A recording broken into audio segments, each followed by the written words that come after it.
Aku nak halatkan basikal ni sebab aku nak turun bawah, nak buat dekat floating tu. Pasal aku pun float juga sebenarnya. Sama ada aku nak pakai ataupun aku nak jual.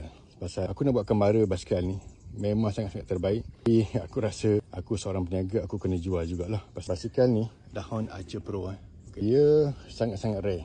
Sebab kalau korang ada bajet, ada duit pun, barang tak ada, payah dapat.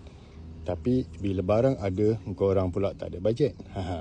Okey, tapi sekarang ni sebab dah use, jadi dia win-win situation. Dia berada di tengah, korang ada bajet, basikal ada, cepat grab. Dia 406. Okey, tayar baru aku baru tukar, Maxxis Drifter yang selalu dipakai oleh BMX 185. Okey, ini 406. Okey, bunga dia macam ni. Gravel ringan-ringan sikit boleh. Rack belakang adalah dari Dahon.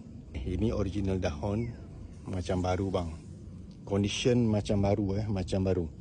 Yang ni ada pump bawah dia daripada Microshift, cantik dia chrome. Okey, yang ni double chainring siap-siap dah.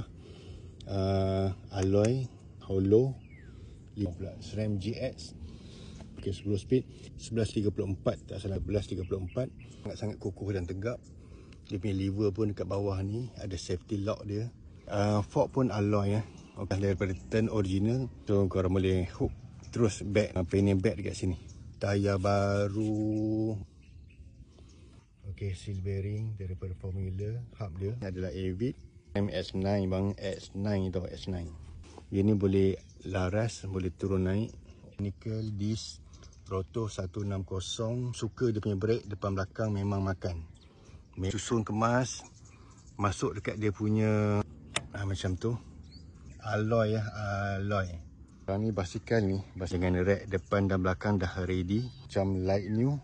Harga buka dia 3,300. 3,300. Okey, sedia ada ni untuk touring dengan double chainring dia, dengan peralatan yang dia bagi dan peralatan aku letak ni. Just letak bag, korang boleh pergi pusing satu dunia.